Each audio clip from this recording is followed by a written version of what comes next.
What's up, guys?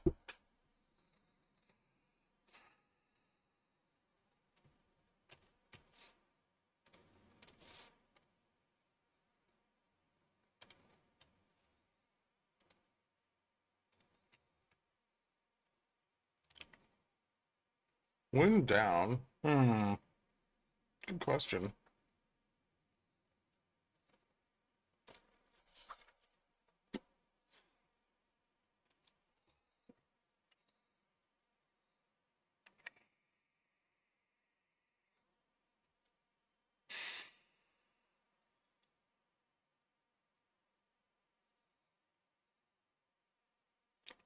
Oh, this stream is gonna be so bearish, so obviously we're gonna keep making all-time highs. Hmm. Do I want to be bearish this week? Probably. I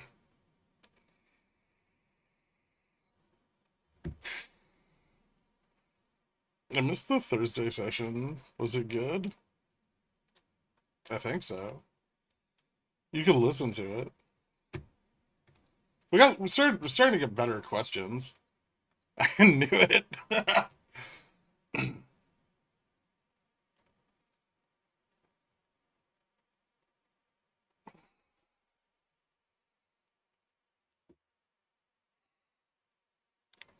What's up, calls?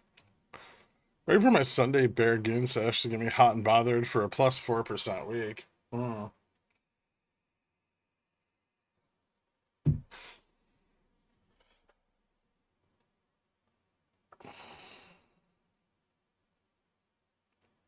Debating going back and doing it. Just listen to it on like 2x or something. I do. I have a whole list of ranked choice voted tickers per Carl. The first one being Fubo.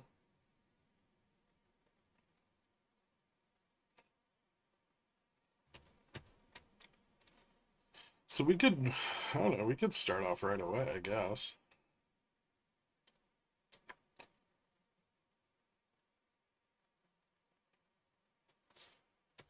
Let me get some, stuff set up here.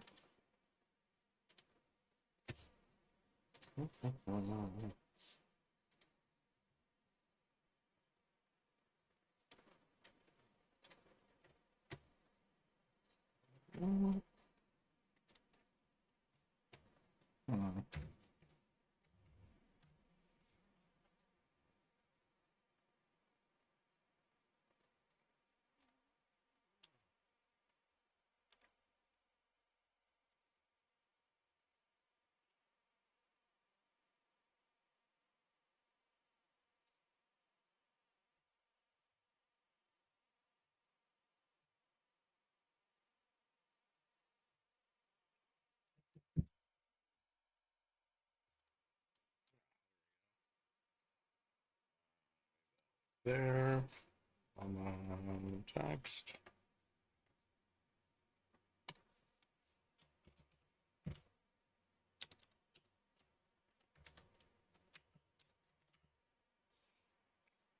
Fubo. That's not working. What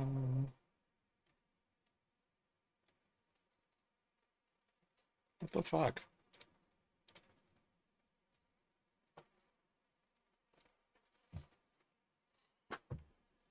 All right.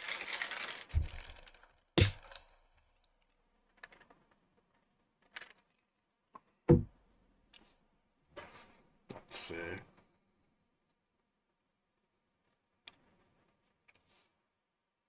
All right, Fubo broke up a little bit from its like bullish consolidation that it's been in for a couple of weeks. Not a very strong breakout. Could probably line that up a little better. I guess you could argue it hasn't broken out yet. Now let's check out the 1 day. It's probably a more accurate representation.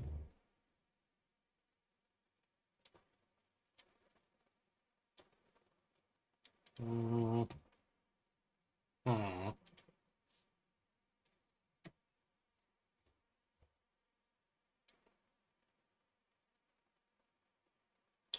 Pre-market high. All right.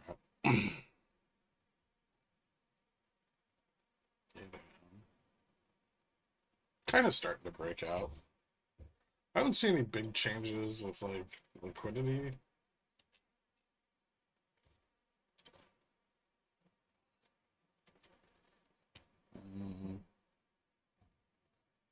Some of the shorting might be starting to fall off a little, but we're definitely not seeing any significant covering yet. Volume's still pretty muted. Let's take a look at it over here.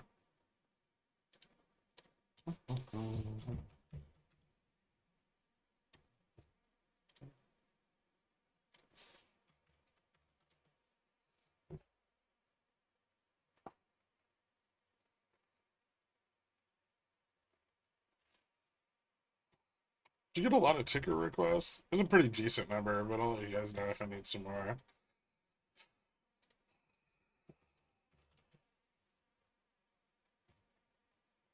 There it goes. So Gamma Max is getting a bit closer to spot, so I would say that we're getting some out of the money call buying ever since our drop back to the $3 range. That seems to be pretty consistent with the decline in Gamma Max over the last few days. It's now at like 482. DN still over GN. VN's not really moving up much. I wonder if it moving down is really that supportive here. Delta started to turn around after falling off for almost 2 weeks there. We did get a little bit of flattening out in total Delta exposure, and I think zoom in on that. Oh yeah, it actually moved up a little tiny bit, but almost back to positive. If the adjusted delta moves back to positive, that's probably a good indication that we're shifting over to like kind of a net bot call environment here. There's definitely been a lot of put selling interest. If we go here to OI, pretty sure that puts are being sold at the $3.50 and $4 strikes, and also down in like the $1 to $2 range as well, pretty heavily. And I mean, these are mostly like Feb OPEX. But some of the 350 ones being sold for Jan. So quite a bit of delta on those if we go look, which is should be moderately supportive. The $4 obviously more, but and as the 450 and $5 get closer to the money, we may see some there. There's some out of the money interest at like 10 for Feb. A little bit of open interest for the leap at 12. These might be sold though, just like vol selling. And yeah, we still can't look at HV30 here, but HV10 should have normalized. Yeah. So 10-day vol. They're still kind of coming down, so we're still seeing some vol shorting. We saw a little bit of a spike the other day. But yeah, IV10 and IV30 are staying like right around the $80 range after they hit a high of like 125 and 150. IV90 is kind of coming up a little bit, and looks like IV60 is up. Yeah, so not too much vol shorting further out on the chain. 5-day implied move is still about 10%, so pricing in like a 40-cent move on options, which should be pretty easy to beat. Gamma kind of starts to top out around $5, but technically we could see price push up to like 650 or 7, where that kind of peaks. So yeah, doesn't look bad. Well, definitely well supported. I would say pretty stable. I don't know if I'd want to sell covered calls on it right now, with at least not until it got to like 5 or so. Because it picks up quite a bit of gamma to the upside here. It's like about 500,000.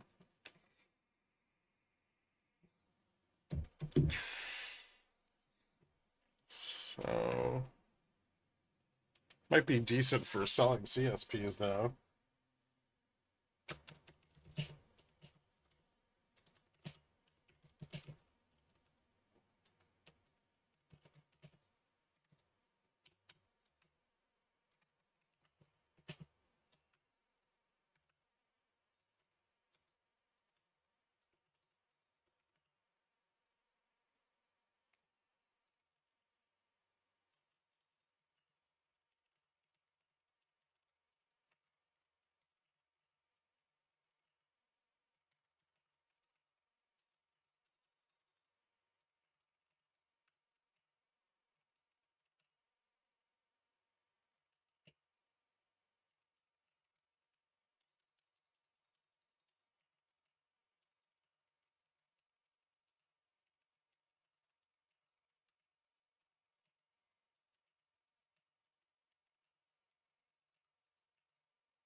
What's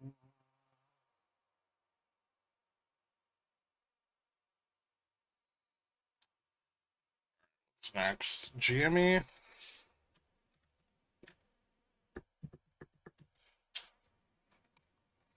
The downside curve on GME is starting to normalize quite a bit.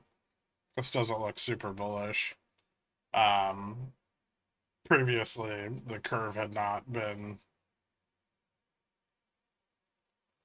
as well established. Most of the gamma was all like at the money strikes, and the in the money strikes had shitloads of positive gamma from sold puts that were at 25 and 20. Those have obviously blown away. Gamma Max is moving a bit closer to spot, which is still a tiny bit bullish, but I am kind of concerned that Delta is falling, which may just mean that the overall positioning on the chain is shifting to a lower range, since both of these are falling consecutively. Gamma Neutral is moving further away from spot, which is pretty bearish. Total Delta on the chain is starting to fall off, especially noticeable after the run on the 7th. It looks like total delta has fallen from 1.18 billion on the chain down to 582 million. So almost 0.7 billion dollars in delta has fallen off the chain and not really come back substantially. It did get a little bounce here where we started to see some delta pick up, but that looks like it fell off for the most part on Friday. So probably just weekly is coming in at the money. Total delta is down pretty significantly from its recent peak, from 21 million now down to 8. Could probably continue to see that slide. I don't know how much support there is at the 27 level. I know there's a little bit, but if it falls below this, there's nothing. Gamma's pretty negative all the way down to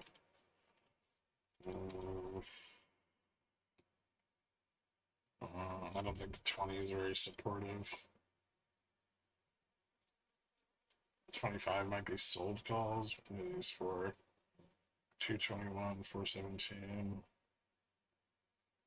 June. These are awfully far dated. So are those. Yeah, there's very little supportive gamma to the downside. I mean, all the way down to like 13, it's pretty flat. So if there were any pressure on the price action in this range, And you can see that on the gamma curve too. Um, like price can just fall. There's really no range here that's very supportive once 27 is lost. That's kind of the last that's kind of the last level of significant support there. And then gamma falls off pretty quickly. It smooths out a bit under 25, but it's still a pretty steady decline all the way out to like $12, $13. I doubt it would get that low. I'm sure that put sellers would step in at some point before then. But if volatility picks up on that downside move, then put sellers will wait and try to sell the bottom of it.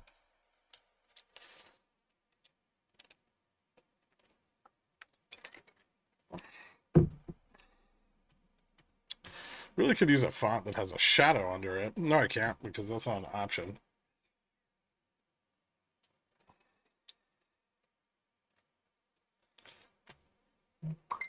So, yeah.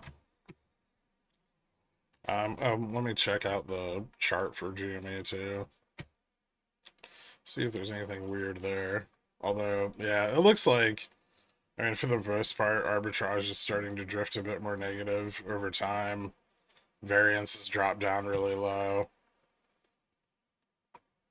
Correlation with XRT is super negative, so inversely correlated with XRT is usually not bullish. Out here on the tips, yeah, things are a little illiquid, but I don't think they're getting more illiquid.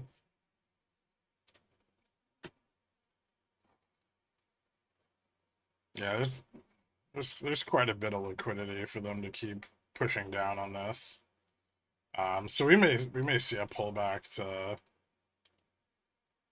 like, if I were looking at this from a technical perspective, I would say maybe a pullback to like 19 or 17, and then see if some support is established. Otherwise, back to like 11 or 15, because that's the next major support below that. So yeah, it doesn't look particularly great.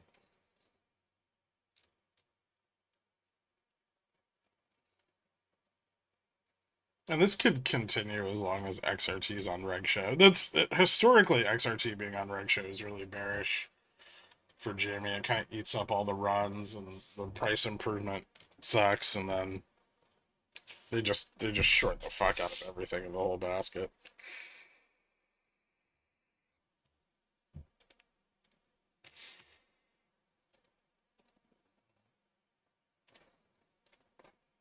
So write that one up.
Um,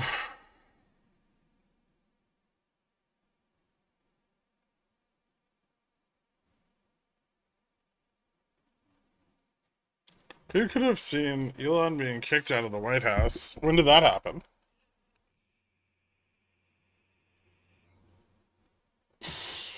Is he done?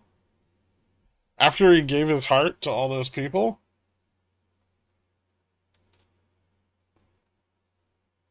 Nazi salute. No, just across the street. Oh, okay. Yeah, that's because the chief of staff hates him.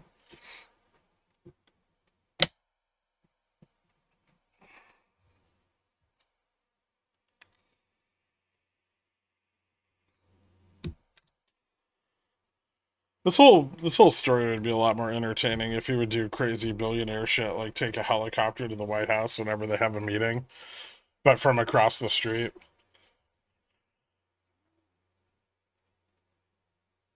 All right, let's see what's next. You guys voted for IWM. I like this ranked choice voting. This is nice. Yeah, IWM rejected off of its gamma neutral test again on Friday. It didn't fall that much into close. It's still fairly well supported by some sold puts to the downside. Not so much in the 27 range anymore, but there's a decent amount of sold puts down at like 25, 26 that are kind of still holding this shit together. And Delta doesn't fall off really fast, so it's kind of hard to lose the entirety of this range before like more macro data comes in and then people get bullish on IWM again. So it's been kind of bouncing around a lot, as you can see, in a fairly tight range here, just because there's not enough interest for it to really move anywhere. I probably would just ignore it unless it broke 22 to the downside, maybe. Hold on.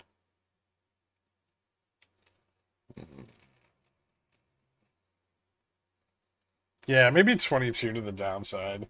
Or broke out above gamma neutral, which is at 29.95 right now. So far, neither of those things have happened, so it's just kind of fucking boring. It did get a little boost since the OPEX, but not much. And yeah, it's kind of just stuck in the middle of the bullish and bearish positioning on the chain. So I would say probably wouldn't touch it. I guess you could try condors on it, but then you've got to bet that nothing bad or good happens because the range it's in is still fairly volatile.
Jimmy, okay for some in the money bear call spreads, or wait for a failure of 27. I'd probably make sure that 27 breaks down first. It's been supportive in the past. Right now, there's not a lot of sold puts there, but they could come in. You'd think they would have been sold there this week, but generally, when put selling goes on, like supportive put selling goes on, the price will drop below the range. So, like, say that 27 level. And then puts are being sold at 27, 26, 25, right? And then that becomes supportive.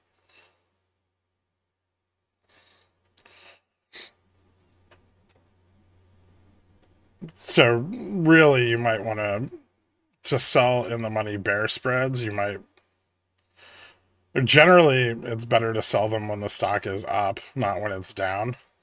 Um, like I like when it tested or tried to test Gamma Max last week, that could have been an opportunity to sell like at the money or in the money bear spreads, but selling them when prices maybe declining or searching for support, if it lost 25, I'd probably sell them.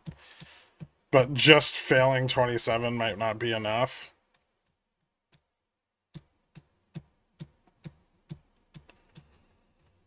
It's best to sell BCS when something is overextended, not when it's kind of just trying to find support or consolidating.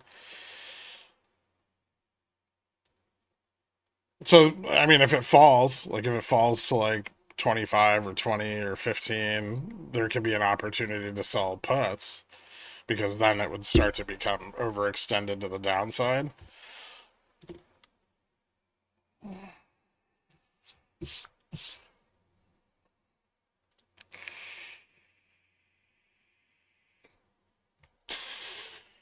Whose idea was this ranked choice voting? Somebody brilliant, I bet. It was you, me too. Although, I'm starting to suspect that nobody knew about it, and very few people actually participated. But I don't have those numbers from Carl.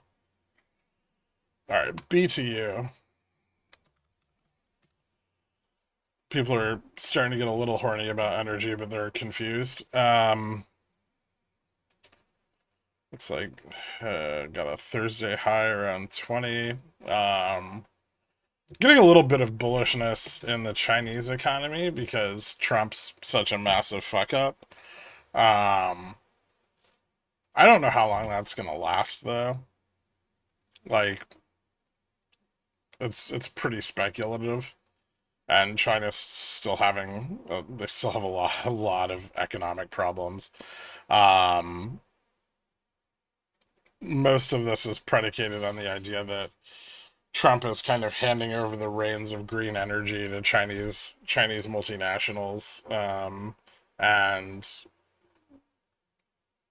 pushing the U.S. back to more archaic forms of energy generation.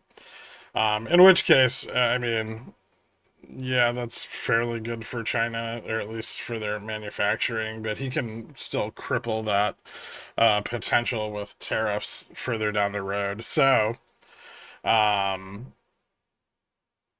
yeah, I'm not sure that's a bull case that I trust or want to get in on. But what we do have is we had the hike out of the Bank of Japan, and we might start to see the dollar decline.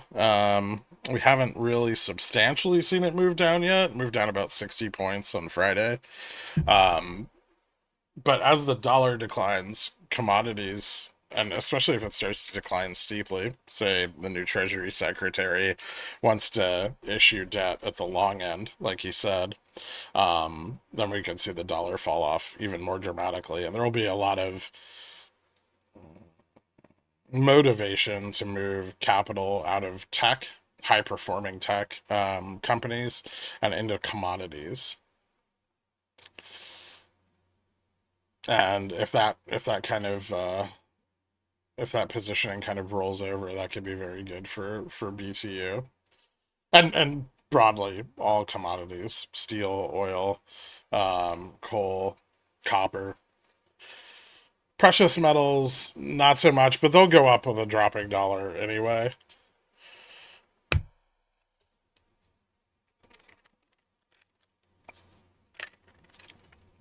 So a little macro for BTU there, but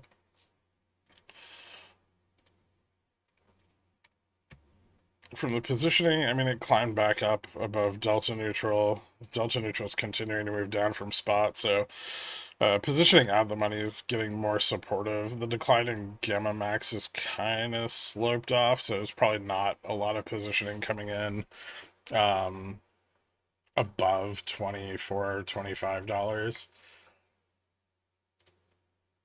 We can kind of see that here. There is a little bit of out of the money interest at 25, but not much in between there and 22.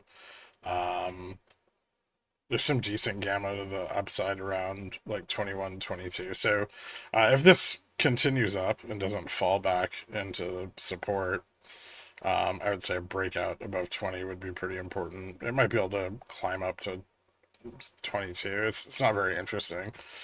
Um, implied vol's picking up, so we're probably getting some more long positions. Gamma really tops out right around here. I mean, yeah, I guess it could, if it pumps up, it could get as high as 26, but it's really going to take some effort and some repositioning to get up there. But for now, I mean, it's got a positive, well, it's a positive trend. I wouldn't say it's very well supported.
Nvidia.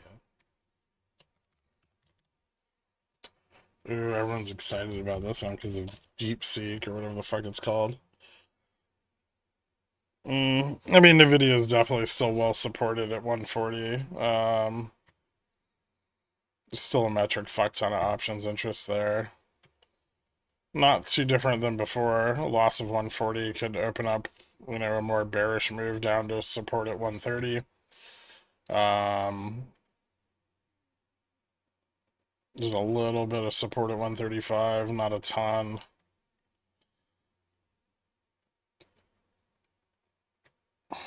Hmm. Those are sold out pretty far. Friday's volume. Hmm. Interested in what volume was like on the end of month contract. It still looks like there's supportive positioning, even with the news on Friday coming in at the 140 level. But I mean, that's where support is. So, the upside is still pretty bullish. I mean, it's more bullish if it breaks above 145, but there's plenty of interest there if it decided to turn around a little. But I would say with the rejection and the drop in net delta to negative, yeah, I would lean a little bit more bearish on it, but 140 is still substantial support.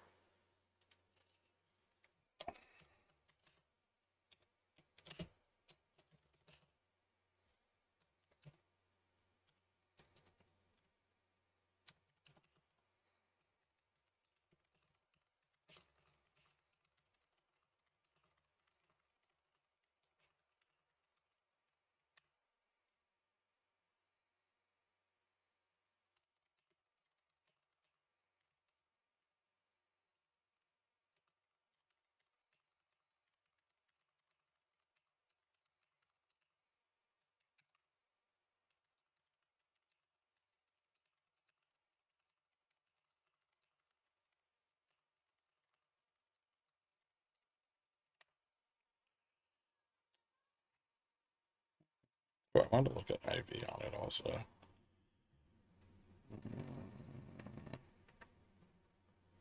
I realized well, it's starting to pick up. Maybe 10, 20.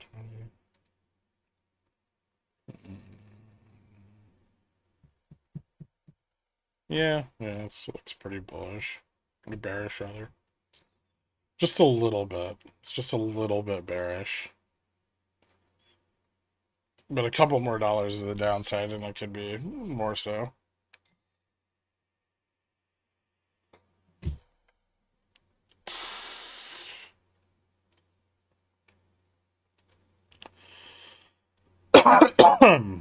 Alright, MSTR. Get still trading that fucking thing.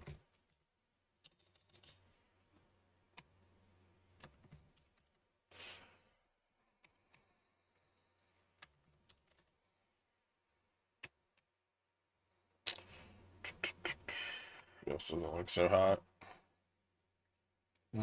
Gamma Max is moving pretty rapidly away from spot.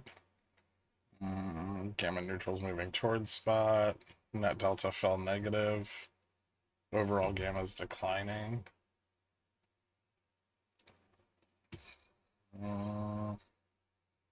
Nothing significantly supportive here. Gamma continues to fall off to the downside to like 300. I'm not even sure there's that much support at 300. There isn't, but the pace that Gamma falls off at below 300 is pretty slow.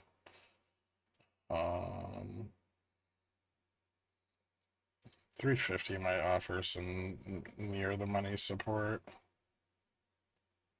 Not a fucking lot of it though.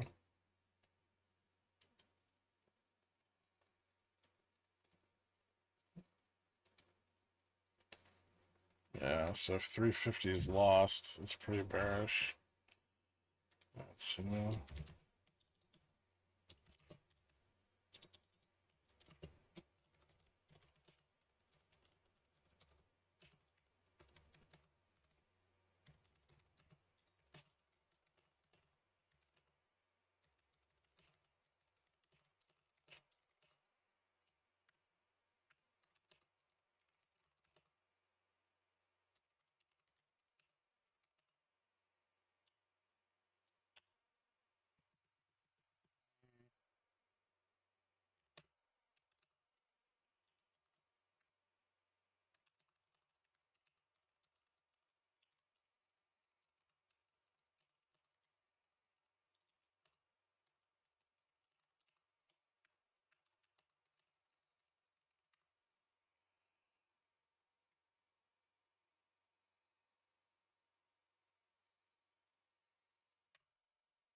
Next up, Caterpillar.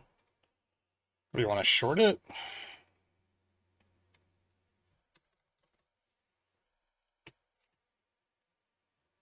Cat still looks pretty good. Could move up to like 420. There's a little bit of room to the upside. This'll, I mean, I don't see the benefit of playing this at this point over an index. But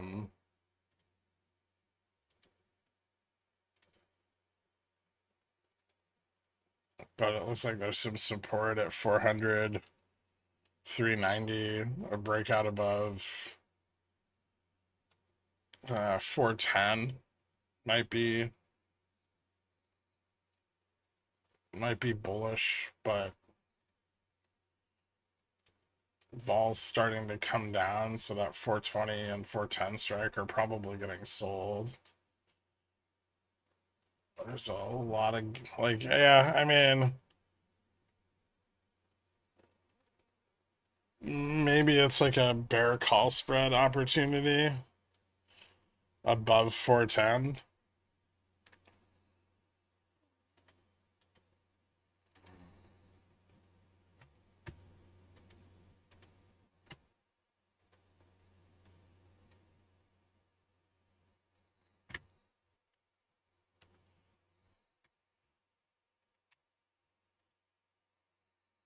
Oh shit.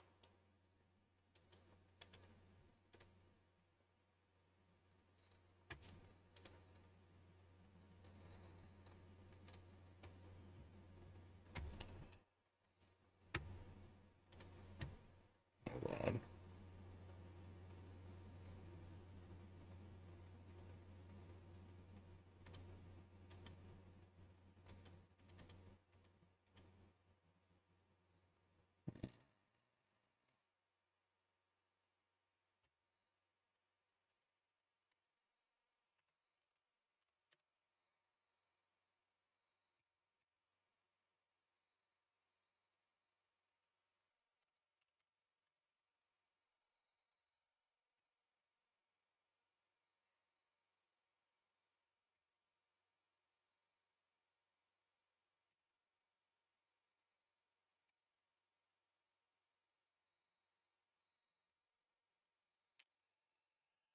Alright, you guys will have to go back and clip those because fucking Epic Pen crashed. Piece of shit.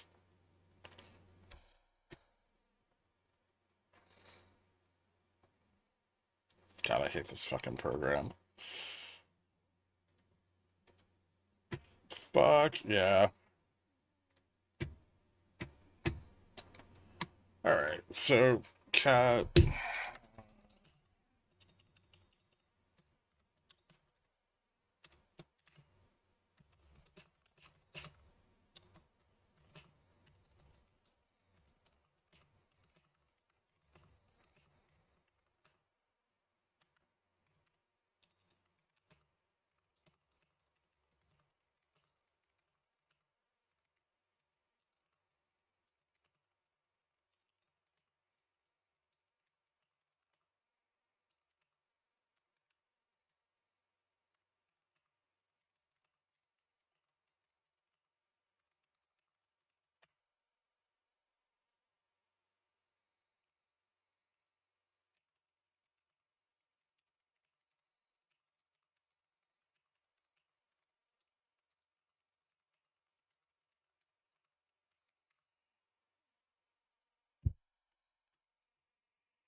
Disney?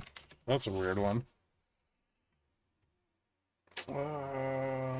Also kind of look like it's topping out. Tested GM. Friday.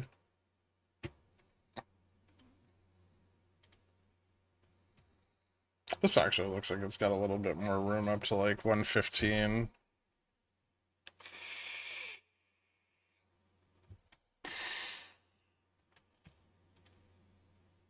There's some out of the money delta on it too.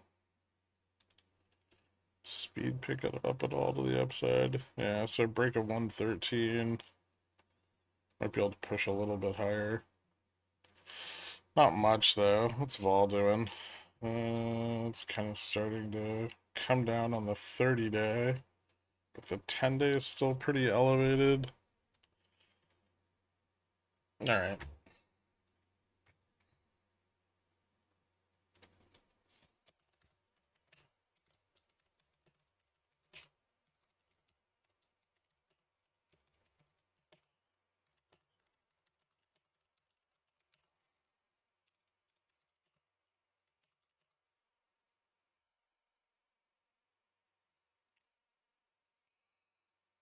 Uh,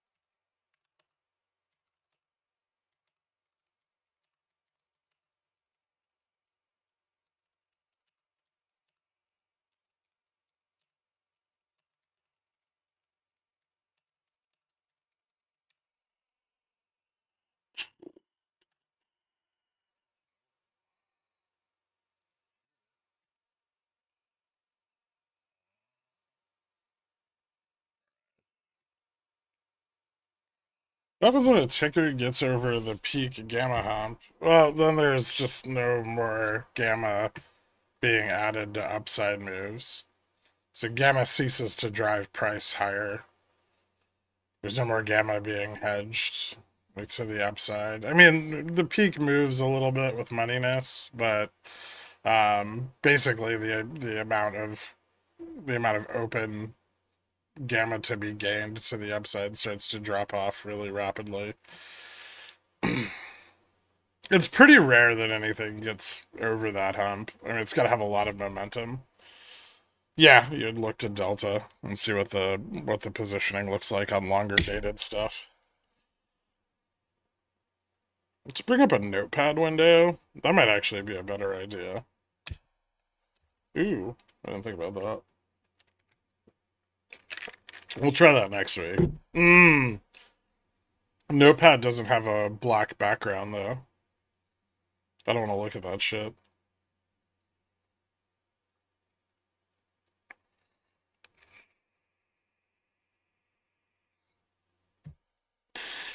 Thanks, Carl. Your face is all right too, man.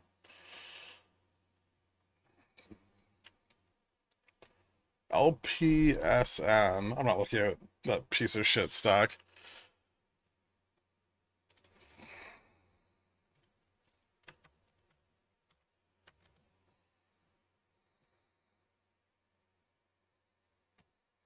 I definitely don't have options data on it. AQN. I probably don't have data on that either. No. I mean, if rate expectations fall, AQN could perform okay. LPSM looks like it broke out and it's consolidating, off of which it will likely fail unless they beat on earnings. AQN started to turn around a little bit. There's some promises of privatization of utilities from the Trump administration, and that might be getting people a little bit excited, but still a higher low on the breakout. Hasn't gotten back over, hasn't held back over 450. If rate expectations in the 2 to 5 year continue to decline, this might start to move up a little bit more substantially, but a lot of this is just tied to rates right now.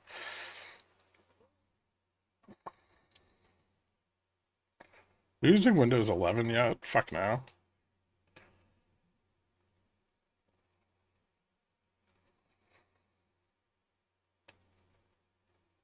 Baba, I already have a list. If you guys didn't vote, get wrecked.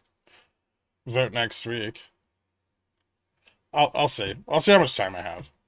But I've got to go through the ones on the list first. So, fuck you, Carl. That's not a ticker. Cummings. What's the fucking ticker for that? CMI. Hmm. They're doing pretty well.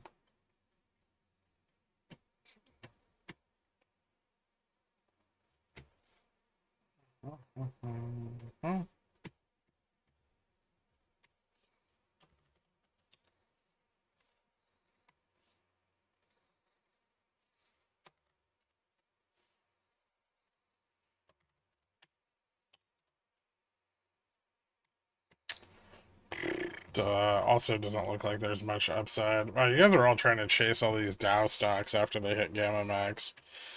The options chain on this is pretty fucking bleak. I guess if it breaks above 370, it's got a little bit of room to move up more.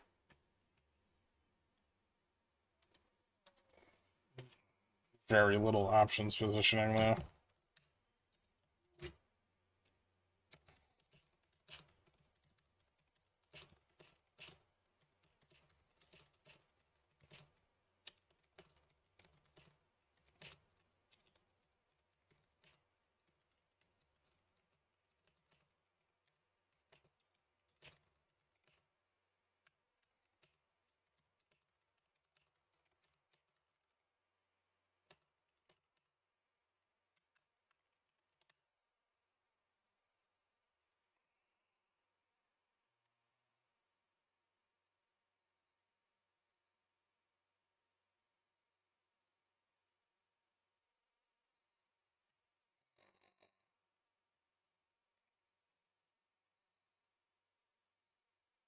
Still going up, but realize well hasn't picked up at all. That's weird. Yeah.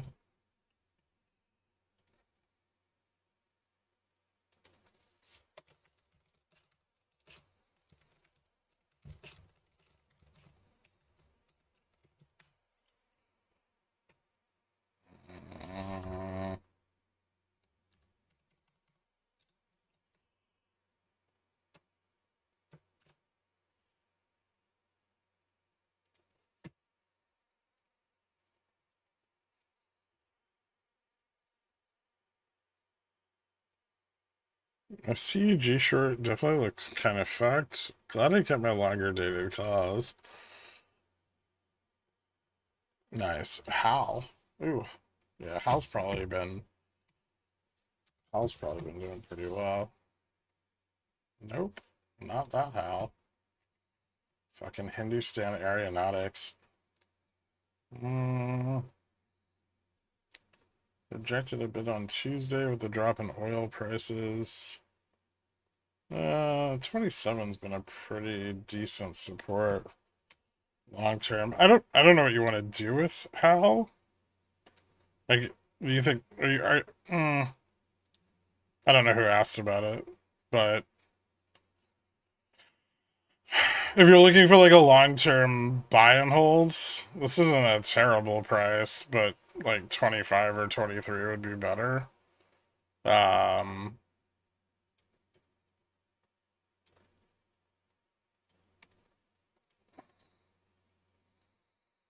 uh,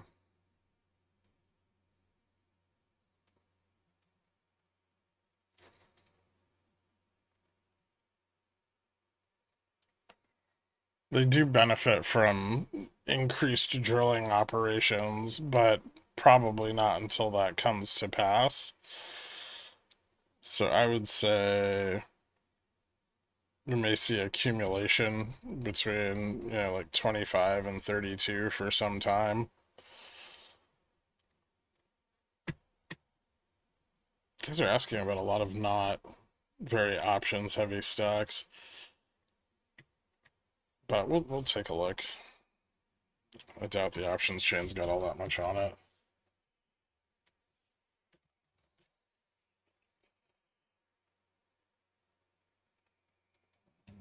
Volatility came down pretty sharply, started to turn around at the end of the week, so maybe some support being found. Yeah, it looks like the 28 put's being sold pretty heavily. Not a lot of room to the upside though. Below below GN, DN, GN also GN fell below DN, which is kind of bearish. Yeah, I would say it looks kind of bearish. The only thing that looks even remotely positive is like that slight turnaround in vol and maybe that bump in gamma. Um,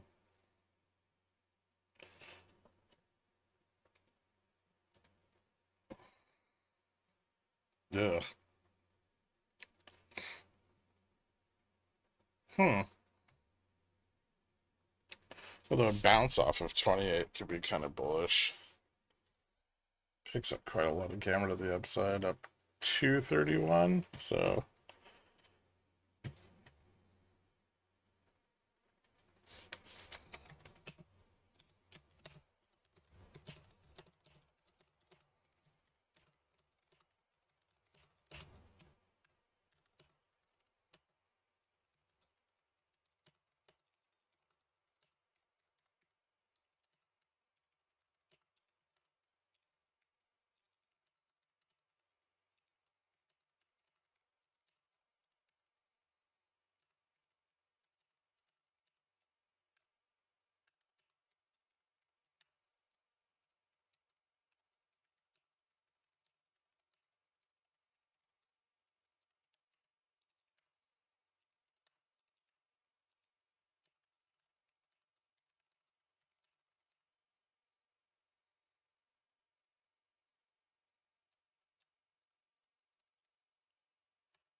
oh, you guys can't see this now. Excellent.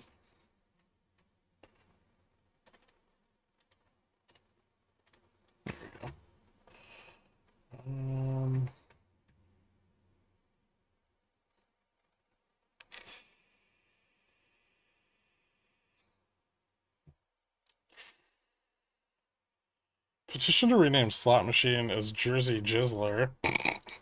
I didn't see a poll for voting. I would know. There was a Google Sheets link.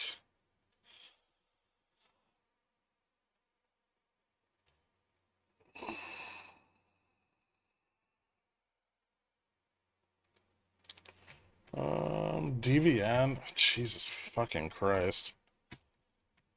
Alright, no more asking me about HAL and DVN every fucking week. That shit's annoying as hell. Looks like DVN rejected at 38 on Tuesday. So yeah, I followed the rest of the decline in energy prices.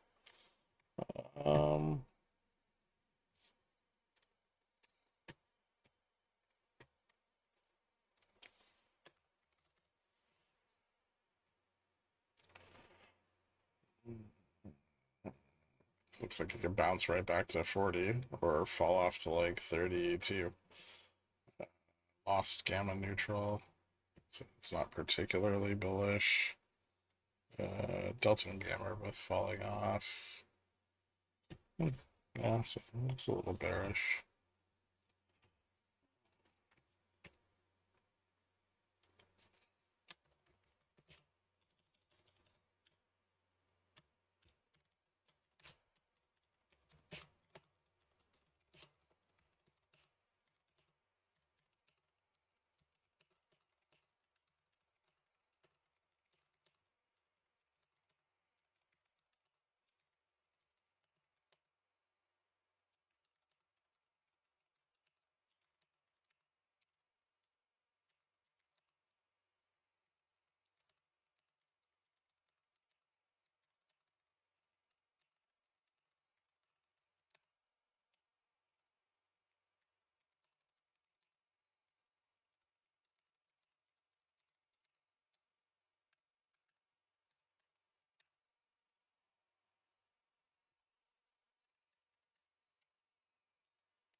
Ooh, I like this one.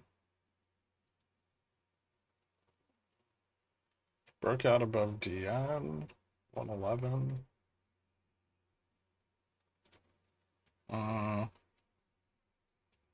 Not much interest to the upside, but there's some decent interest at 115, 120, even 125.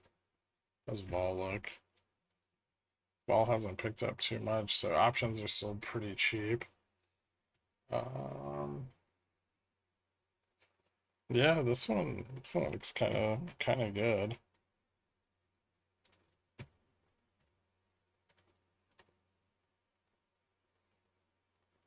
11.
EDD was on G-Scan? I'd hope so.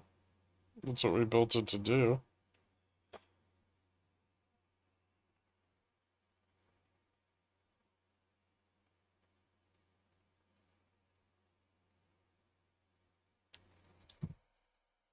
Tem.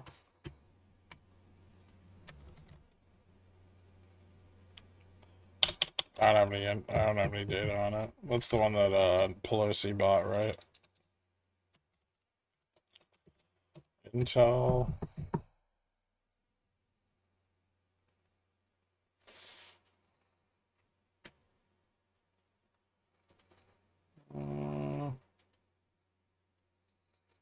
Intel looks okay if it gets above 21. But it just got rejected. So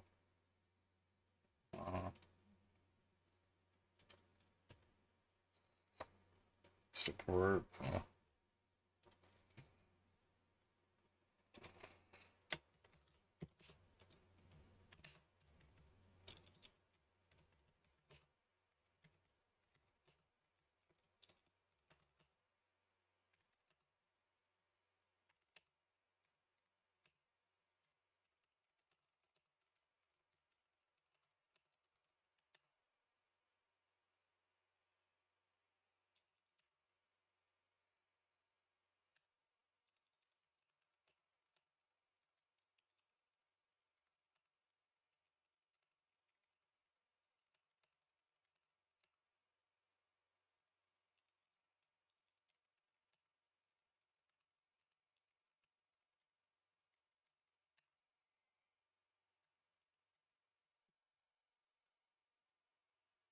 Is G-Scan proprietary? Sure. Yes.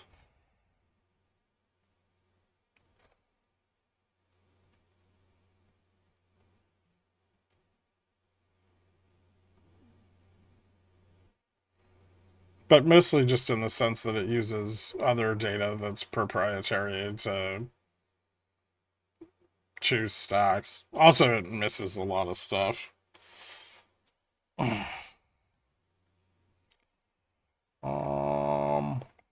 Heart.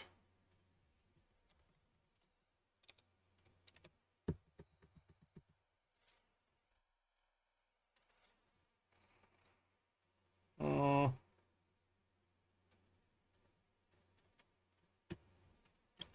it's got like a little bit of a bounce, so it doesn't look particularly interesting.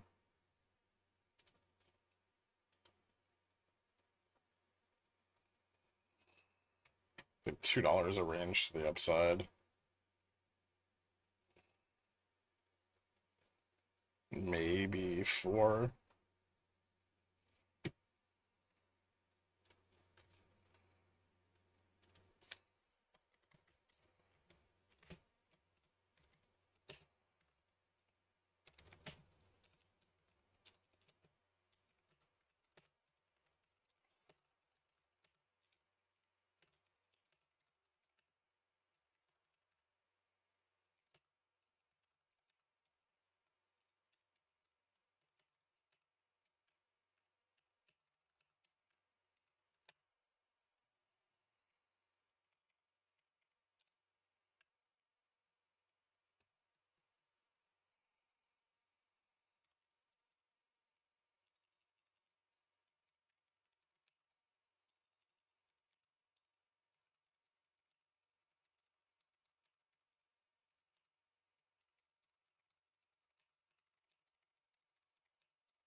Lastly, Hood.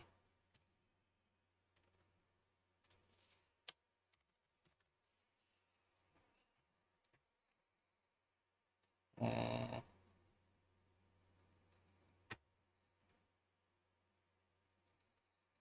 uh, yeah, I could keep pushing up to 55. Got above 50 when. It's way over jam. Vol coming down. Yeah, it's starting to in the 30. 60's dropping, 90's dropping, 10's dropping pretty quick. Alright, looks about topped out.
Do you have any time left? I don't.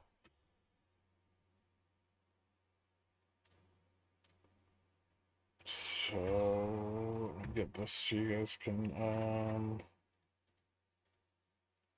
there. Take a screenshot.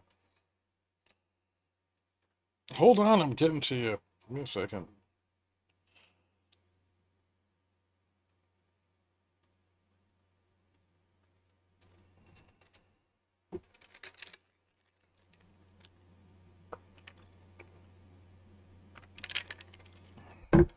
Alright, that's enough time.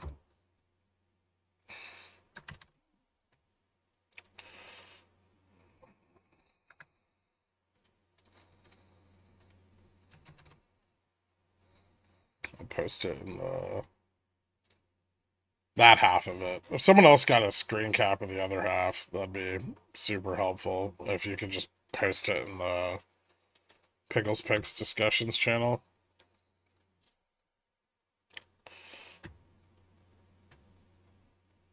I don't care about Neo. Was it doing anything interesting?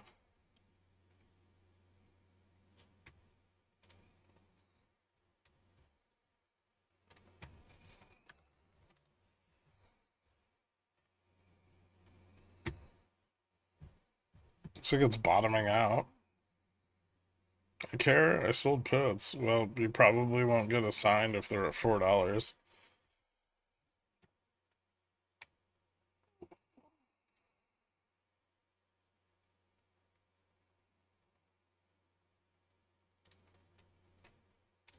What's up, dude?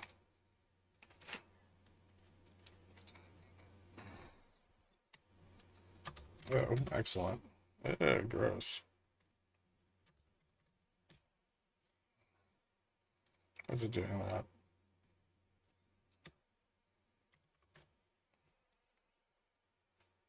I sent you a Bloomberg article like 4 months ago that the Chinese were trying to develop LLMs um on like the last gen GPUs, and we're already having like some success. So I thought I thought it was like common knowledge that this was coming. But then I forget how like absolutely fucking deluded everybody who's into AI is.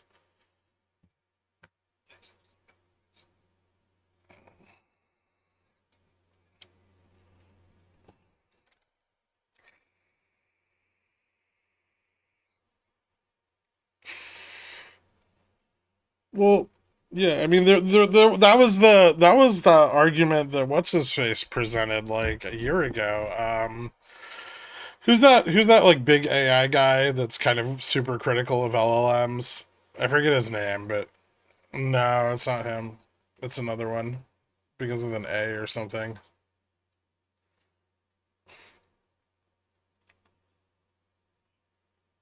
You've talked to him before. Everyone should be able to hear you. Can no one hear you? Oh, no one can hear you. Senses. Yeah, knives. Can you hear him now? Is that better? You should. That should be better Can, now. I think it's can you better. guys can you guys hear me? Yeah, I think I just had the desktop audio turned down because I was Got it. trading futures on Friday and it kept making Yeah, weird it little was ping noises. I think Abe's is right. It was Al Gore. He invented AI. I forget his name. He was like some NYU professor maybe, and he's been big in the AI like talk show circuit. um but like a year ago, you know, he was like the big problem for OpenAI and for Meta and Google is going to be open source catching up with their closed source LLMs. And basically, we just have that all at once, right? But here's the thing: is that there I was mean, how what never a kind of path. GPU do you need to pull information randomly from a database? There was never a path to profitability or significant revenues because it doesn't do anything really valuable. Yeah. And so, yeah, everybody's on Twitter and other places have been asking me what how I feel about the deep sea thing. I'm like, It doesn't change my future expectations for this industry at all. Nope, we just have open Uh, source chatbots now. and it's what we already have had that, right? I Yeah. mean, Have I we? think I mean, I Meta a little bit, but the rest of them have kept it pretty much in house. uh I feel like there's other ones. Maybe it is just Meta that's a big one. I mean, there's lots I of think Meta's the them, only one but that's like contributed actively to open source development. and even that's not fully open source, right? They No, open no, source it's the not. Their better bits. They models are open all closed source, yeah. off. Well, they open source the bits that are where it's valuable for them to get free input from, a captivated market, Yeah, and they keep the important bits that they could actually make money potentially off of closed, right? So, but I think the thing that's really scaring people uh, is that they apparently have made a model that is so good relative to the newer OpenAI models, like O1 through O3, and have done it for ostensibly much cheaper, which means that we have had no improvement in AI from a financial standpoint in 2 years, right? yeah. There's no moat. And But didn't we already any know that from like Yes, Jolts? yes, we already knew this, Oh, okay. right? But there was, and I think OpenAI has done this on purpose. They have tried to create this air of we have this next generation of model, the O1, O3 series, that is significantly better than the existing LLMs, right? To give this idea of progression and improvement. Uh-huh. And so keep investing because it's still getting better. We haven't Yeah, hit a wall. But I mean, the reality is nothing in society has significantly changed in 2 years due to AI. yeah. No, there aren't mass firings Well, actually, because that's not AI. true. Equities are massively overvalued. Okay, okay, but yeah, we don't have PhD level intelligence because no AI, as far as I know, has applied for and graduated Received. from a PhD program, which seems to be the best test for that, right? I mean, you get paid to go to grad school. Send it to MIT, do Yeah. graduate engineering work. It'll get paid like 35 grand a year. Mm. It's PhD level intelligence, so it should do fine, right? And you get free money, right? I mean, you deploy 10 of them, you're making $350,000 a year doing nothing, right? Yeah. Um. Anyway, yeah, it has changed. So the DeepSeek thing has, from the perspective of reality, it has changed nothing. But from the perspective of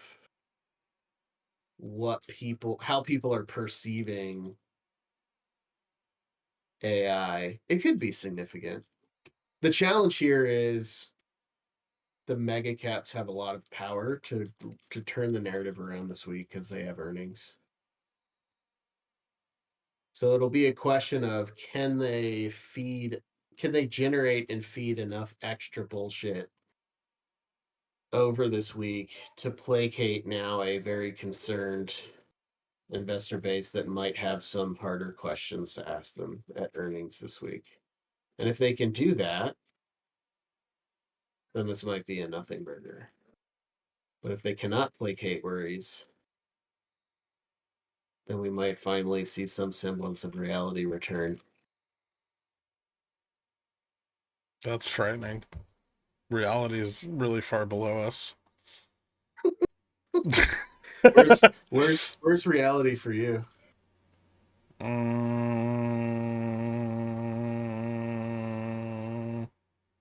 hmm. With the unknown path of fiscal policy, I would say probably SPX at like 10-year PE of 20 to 25. So 4,200. All right. Although I'm pretty sure if we sold off to like 4,200 quickly, we would probably just keep going. Because like the worries, the yeah, like if this were to cause any kind of sell off, which it probably won't immediately, um, I would say that those concerns would compound and get a lot worse before they kind of normalized, just because of how much speculation there is. People are going to get Okay, but we're really really scared talking really about fast. reality. When would you say is the last time the market represented reality? 2016 maybe, 2017. Yeah, I don't know. I'm kind of closer to the bottom of 2009. Would be about where normal was finally recovered and then quickly obfuscated once again.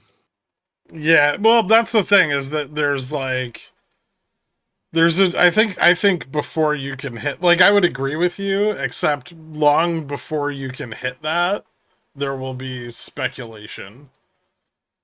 Yeah, Like, by the Federal Reserve. I don't think we see a lower low than like 2020, because You'd too have to many people would be lose. ready to buy at those Well, prices. you'd have to lose faith in the Federal Reserve.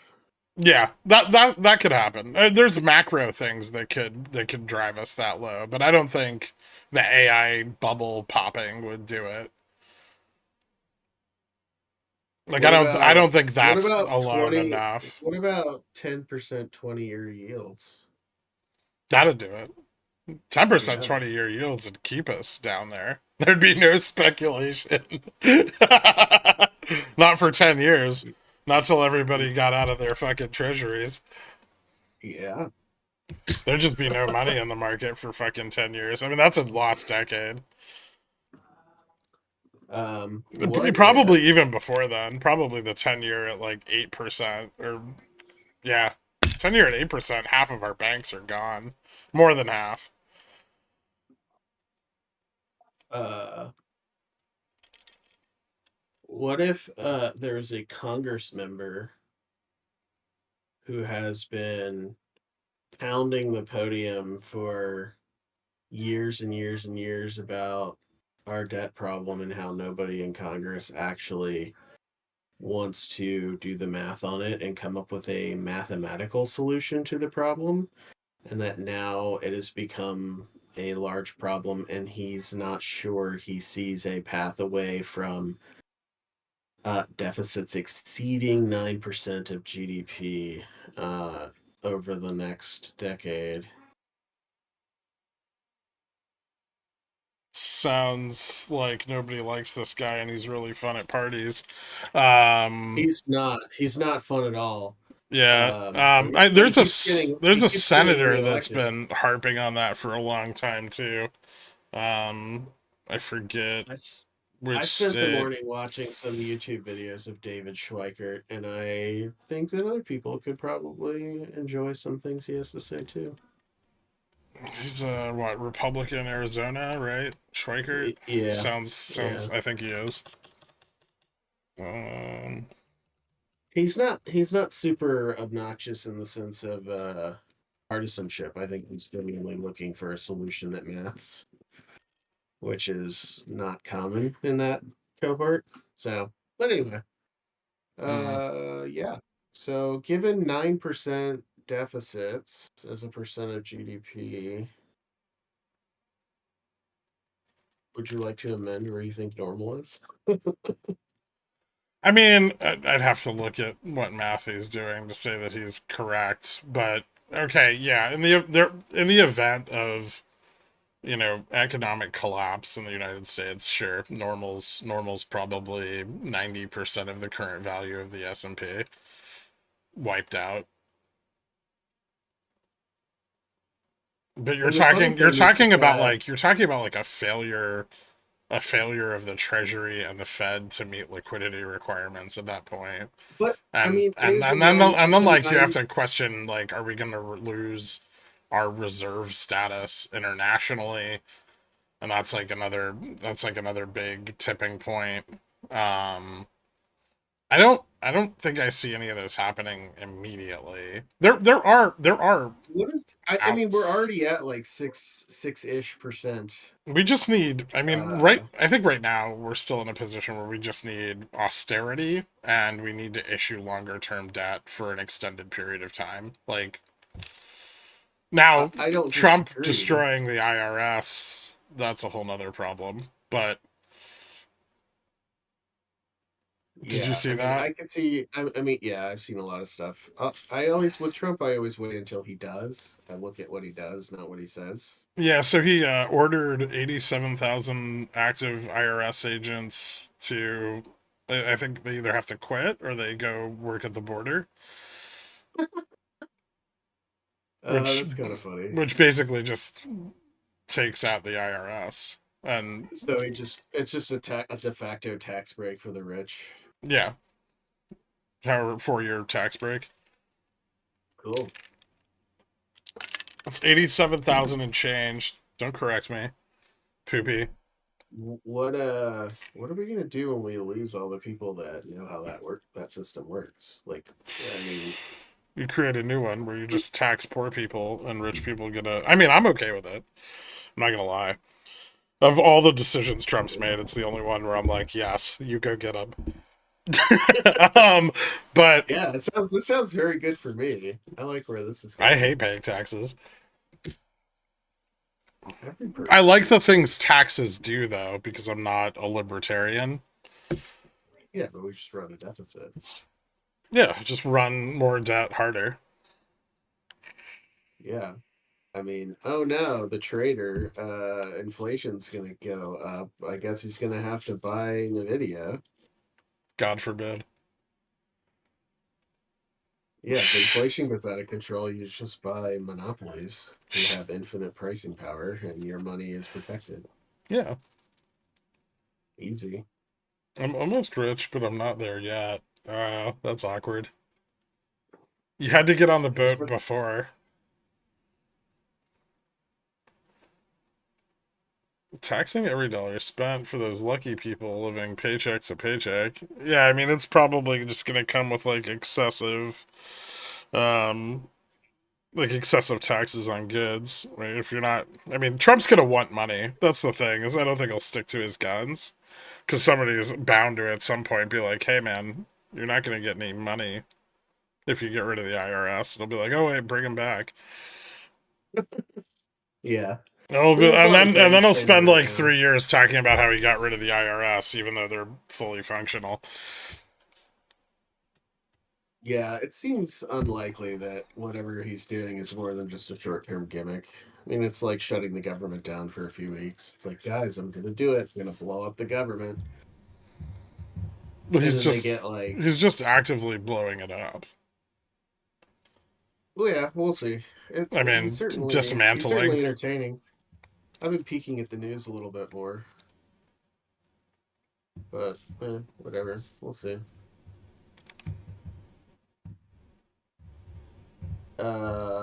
Yeah. If you'd released GS There's lots. sooner, I'd be richer sooner. Hmm. Oh, speaking of shilling Gamma Strike, Yeah. which confirmed is coming out on a Monday in the future. Yes. That is at on some Monday Yeah, we're emphasis gonna on release Monday. Gamma Strike. A Monday. Now, emphasis just on the word Monday. um, They're never releasing Gamma yes, Strike, guys. Grick understands scarcity. Get wrecked. somebody the other day says they went from consistently losing money to consistently making money thanks to Gamma Strike. Oh, did you screen cap their testimonial so we can use it in advertising? Shoot, I should have. I didn't. Hold on, let me see if I can search it. All right. You keep talking. Yeah, I I'll was gonna ask say, later. I think it's Senator Murray from Washington. She might be the one that's always going off about the deficits being too, like, being completely fucked also. So he's not alone, but I don't trust any of them to do actual math.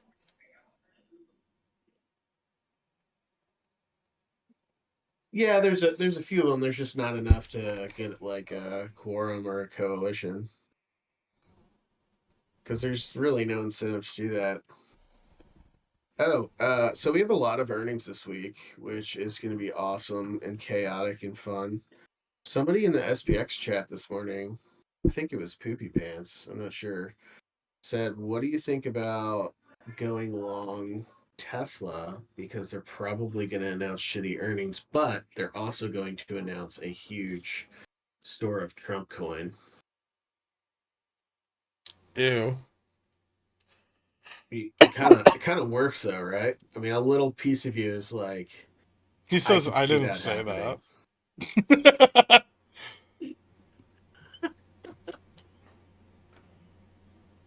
I kind of want to Oh, short Tesla earnings, but I've learned my lesson in the past. So I'll probably just straddle it. Because, yeah. I mean, at Tesla's last earnings, it was $200 a share. It's now nearing five. And they've not sold more things or made more money or progressed any of their goals in any way. No, what they did was Also, they moved a lot of revenue forward to the third quarter and said, we are not, it's explicitly said, we are not going to be able to put up these kinds of numbers anymore in the future. Kind of like implicitly nodding at, hey, we pulled a lot of shit forward this quarter. And everyone just lost their minds and are just like, this is the way. oh, gross. So yeah, it's gonna be fun. But yeah, I agree. I don't think the numbers actually matter. Anybody who's value investing at this point is an idiot. I don't know about that. I think there's a lot of value opportunities in repressed sectors, but I don't want to buy any Found of the them idiot. because they'll just go down with everything else. Found the idiot. Sorry. Have you seen UGI uh lately? So far, I've been no. pretty right. I'm not saying you're not right. I'm just saying things go up. Yeah, well, It's the meme UGI went up. economy. It's the meme economy. No, yeah. Is it though? It's the alternative era. I don't This know. time It is kind of it different. kind of looks like Nvidia stopped going up in November. We have transcended cycles. We will never have another cycle again, which was last discussed in 1929. Yeah, we've moved out of the boom bust. Thanks, BlackRock. Just like in 1929. That's just BlackRock saying we're not going to sell shit anymore. Did I say 1929? You did. Hmm.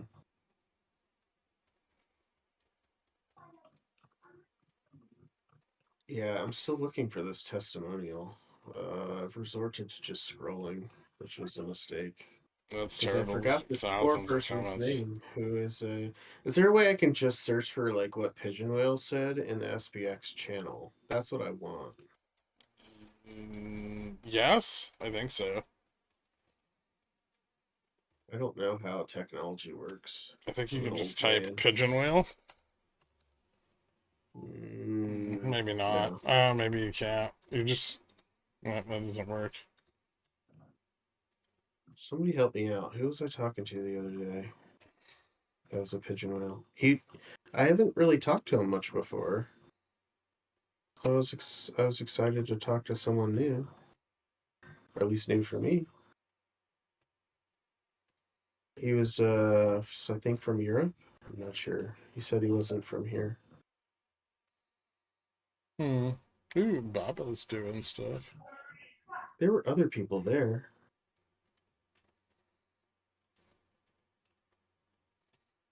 Oh my Hmm. god, you people talk so much.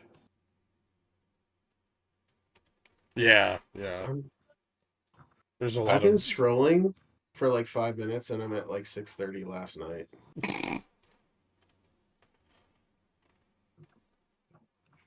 Why don't I'm an idiot. Why don't I just look for what I said? Hmm. Baba does look Wait, kind of bullish. why doesn't that work? Refresh. Why? I hate Discord now. Discord's dead to me. I haven't lost money on Baba in a long time. I can't wait to play something super erratic. Oh, god damn it. Did we roll the pods? Someone was talking about rolling something. I think we were going to send an update.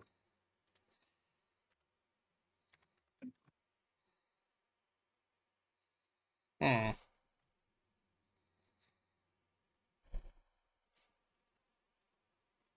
Oh, Gamma Max is like right above spot though. Lame.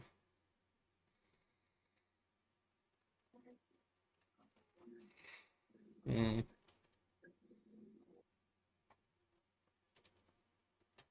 Oh, it was Port Blower. Port blower?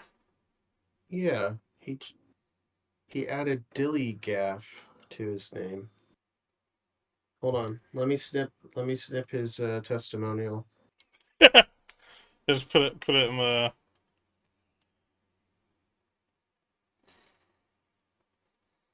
Yeah, maybe. Should I put it in marketing? Yeah, give it to the marketing guys. There it is. Honestly, since beta launch, I started to make money instead of slowly losing it over time. Entries and exits now way better timed. Beautiful.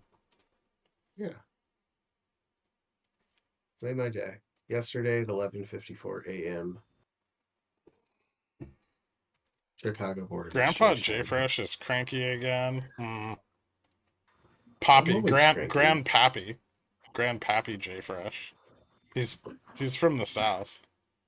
Grandpappy Fresh. Yep. Yeah. Is there anything else to talk about other than just like massive earnings week? Oh, I want to talk about this. So we fixed the. So I found it. Me and Nuke were fucking around, and I found a bug in the options macro with the way the charts were being rendered.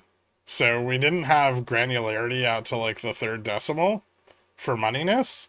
And so Yeah. 1.0 moneyness was actually showing up in the place where we were at 1.5 moneyness.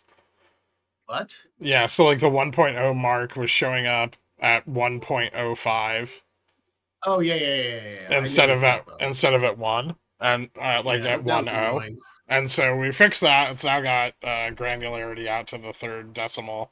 And so you can look like with a lot more accuracy next to spot. Yeah, so like one, Um, yeah, so you can see like so yeah, so go to if it like 1.05 would be like 5% up. yeah, which would be like out here. That's like 5% to the upside. But now you can look at like 1.008, which is 80 bips up, Yeah. which is Yeah. nice. No, that's something I wanted, to fix for a while, but I've been laying low, letting him cook, letting the Well, here's masters something cook. really cool that happened on Friday. Nothing. No, look at put delta. Put delta leverage. Or the leverage, put OI leverage. It it changed a little. It's quite a bit. It was like zero point 0.6 trillion of those sold puts to the downside fell off. And then the out of the money put leverage went way the fuck up. Like, above like 160 points to the upside. Leverage went up like between point 3, point 4, and 0.7 trillion, which is really Yeah, I don't. weird. So yeah, Also, if you go to call leverage went up a bit in that same range as well. so if you go to if you go to the IV page for SPXW,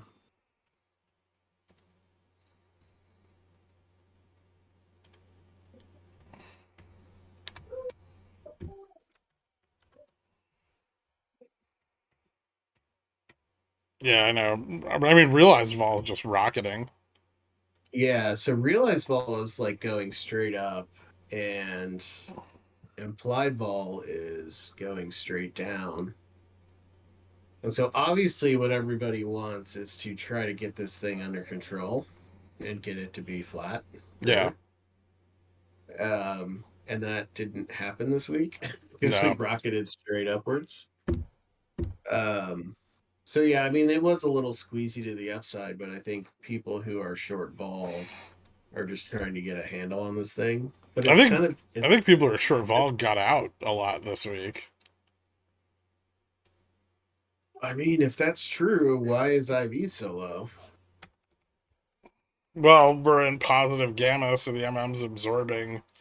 I mean, they closed like 0.6 trillion in put leverage below us, where they'd sold it right after OPEX. So after Yeah, OPEX, the put leverage below us fell off really hard, and then they opened up a bunch more to stabilize things and pump the market up super hard. But then now we're like near a top, and that leverage fell back off again. Well, about half of that leverage that came in fell back off again. And then look at like the OI leverage. Look how fucking low put leverage is, and it looks like it peaked out yeah, on like what was it, Thursday?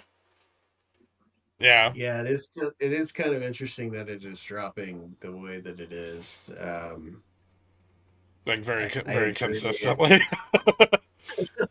I think something's changing in terms of how comfortable people feel selling deep out of the money puts, Yeah. which is a problem for market makers. I was actually writing a section of the documentation today and talking a little bit about volatility hedging. And I was writing a case study for it on August 5th. Remember Mm-hmm. that? Yep. When VIX went to 70. Yes, I do. Who could forget? Um, um, I was feeling very and righteous for at that those moment. that might have forgotten what was actually going on there, there's a lot of confusion and chatter, but essentially what happened was the reason that VIX went to 70 is not because everybody was anticipating a calamity and just buying up lots of puts. The reason it went to 70 was because there was a little bit of that, but the market makers have been increasingly using the short puts on zero DTEs to hedge their long put exposure on at other expiries on the chain. And so when you have this early morning snafu, they don't have a long vol hedge, right? They're not hedged well on long vol. And so really the market just broke down. And the market maker said, I guess I'll sell you an option, but I'm selling it to you at VIX Well, I think the more 70. accurate way to put that is that the spread broke down. Yeah, but that Yeah. was them saying, I guess I will sell another put to you, but I'm so exposed that I'm not going to do it for less than a VIX 70, right? Yeah. And so everyone's just like, well, that's too expensive. I don't want to pay that. And it just kind of like broke down momentarily. Then once the market opened and the zero DTE short puts started flowing in and they maintained their hedge, then, they could start pricing puts, a little better so that people would actually want to trade them. Oh, and Japan Um, rewound their rate increase also that yeah, morning. yeah, yeah. So, this kind of reminds me of that risk there, right? So as these short puts are starting to fall off, the market makers are going to in general simply need more long put exposure, Yeah. and Looks that's like going to they be picked up a little bit of that on Friday. If we, that's going to be a problem for the people who are currently short vol. So it could cause this position to further unwind. good fucking. Oh yeah, I'm the same way. What a I great want to see it segue blow up. into Bank of Japan. Yeah, let's do it. Yeah. So as everyone here knows, in what I guess people can't figure out how to replicate the synthetic swap positions that me and Dork made on TradingView, but you guys just input this calculation into the search bar, It's the US 10-year yield plus the Japanese 10-year yield times USD JPY. And you get basically like a synthetic forward on the currency pair. Um, and we use these to measure the amount of leverage that is in the trade at any given time. And we usually look at the very short end and the 10-year because those are good benchmarks to kind of watch this play out. We should probably look at the 2-year also, but I don't care that much. Yeah. Here, let me move these to their. That's wrong. Why is that wrong?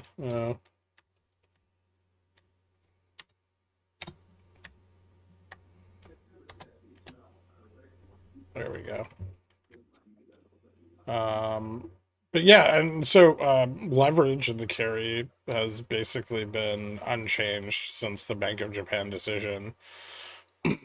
But I wanted to kind of talk about that. It was going into it. I think it was already expecting the expectation of a lot of people that it was going to be fairly uneventful. It had been so heavily telegraphed, but that's led to a lot of people saying shit like, "Oh, the Bank of Japan decision was priced in." So this is not a speculative data point. This is a mechanical fundamental shift in bond market pricing on another reserve currency that is heavily levered against US currency. There's no pricing in the rate cut. The risk is what it is, and the mechanical change to that risk will take effect. Um, so there's with no avenue to quote unquote price that into markets, some response still has to occur. Now, the rate at which we see that response occur, that can vary. Most importantly, though, I think the thing that we need to be watching is the dollar. The dollar has mostly held, but it started to slip on Friday. I know it moved back. It moved back up to the prior night's levels at one point, and then kind of started to slip into the end of the day. Um, Remember, it's the dollar valuation against the yen valuation. If those can be held steady, then the risk in the trade does not become more magnified. But if that spread narrows, which it started to a little bit Friday, but not a ton, as that spread narrows, it begins to start to squeeze that leverage position, which out on the 10-year is 9.1x leverage, which is fucking insane. It's an insane amount of leverage. It's like you lose $9 for every dollar you lose, basically. I'll sell some of my dead puts at VIX 70. That sounds neat. Well, we'll see if your puts stay dead until tomorrow. Yeah, I love. Sorry, I had to step away from it, but yeah, I love how everybody's already done a victory lap because nothing happened like 24 hours after the Bank of Japan made their decision. Yeah, which is really weird because the last time it was a few days before the market really reacted strongly. And don't forget, there's also events that move those markets, like the Japanese bond market's not super liquid and deep like the U.S. one, so it may be like the Bank of Japan needs to issue some bonds, and when they do, and they hit the market at like 3x the current yields, that's going to be very upsetting to FX markets and bond markets alike. Yeah, we're not moving in a good direction The for Fed can things. just reopen the window. What window? The discount window is like already fucking tapped out. People are borrowing against that shit like crazy since 2022. They can increase the amount. Oh, okay. I was gonna say they can increase the amount available, but then you're talking about drawing down bank reserves, which is Yeah, equally bad, if not worse.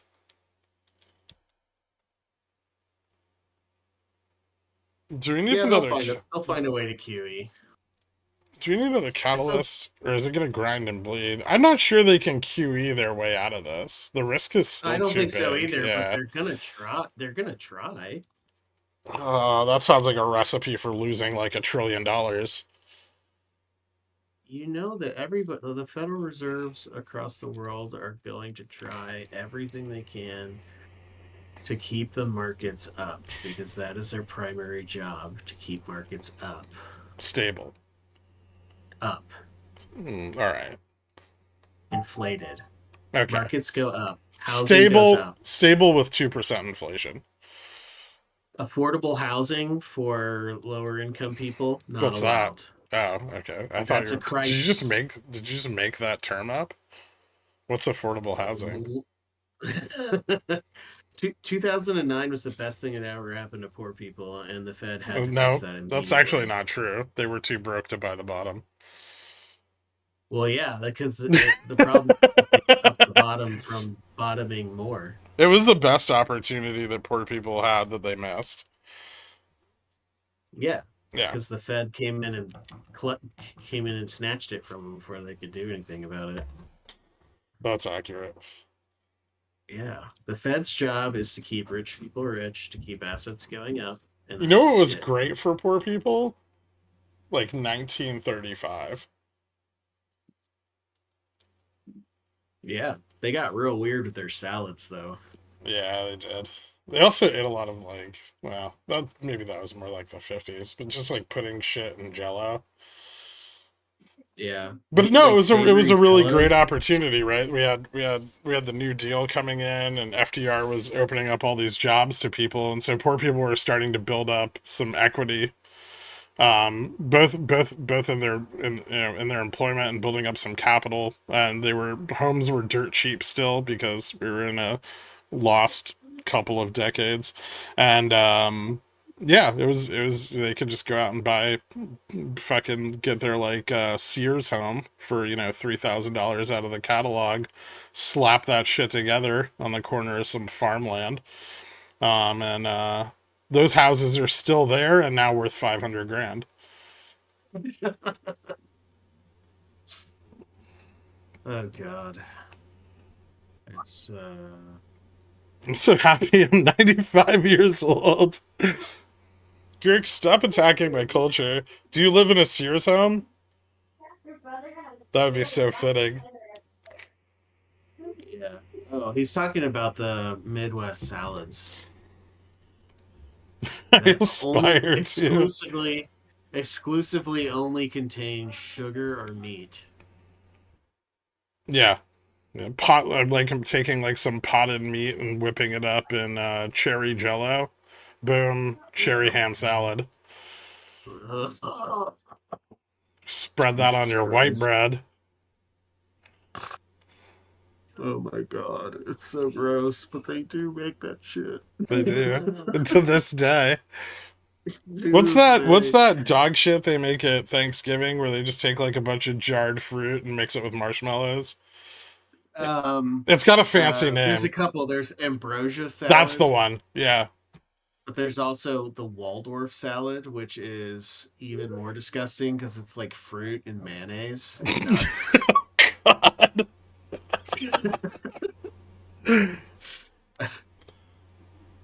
The ambrosia one at least is like a fruity dessert, basically. It's like a fruit cup with whipped cream and nuts in it, right? That's so disgusting. Uh, So like a mayonnaise parfait. yeah. The Waldorf is the mayonnaise one with the Oh, pickles, okay. but ambrosia is I think it's Cool Whip or whipped cream. My grandma used to make something like she was hardcore Midwest, and she used to make something that involved like canned ham, or no, it wasn't like canned ham, it was like finely chopped ham, but like you would get like a ham steak and then chop it up, and then you would mix that with like pickles and mayonnaise, and you'd put it on sandwiches. Why? It's so gross. Like, just Also make normal food. also shit on a shingle. which is just like fried beef, mixed vegetables, and then you put it on toast. And you make like a gravy. You make like a gravy with some flour. Build a little roux. Uh, all right. At least Yeah, there's vegetables in that one. I mean, I can see myself eating but they're that. like canned Sure, on the vegetables. shingle. I'm not okay, but I can still choke down canned vegetables. I don't know why you'd bother frying them up. Uh, I don't know if they ever got fried. Like they went into a frying pan, but they were still wet at the end. okay. Yeah, I that's mean, how I would you eat pour, that. motherfucker. I know. I would. I would rather eat that than a Waldorf salad. There's very few things more disgusting than a Waldorf salad. And I hope my mom isn't listening to this right now. She make that a lot. She's made it in the past. She switched to ambrosia after a while. I think it's because nobody was eating the Waldorf, but Mm. that's Oh, how I because got in the back now. Waldorf salad, you're not supposed to use mayonnaise. You're supposed to use that uniquely Midwestern condiment salad dressing, which is mayonnaise with sugar in it. Sugar mayonnaise. Yeah, Also that known sounds as gross. Miracle Whip. Stop. I can't. I can't do it anymore. Okay.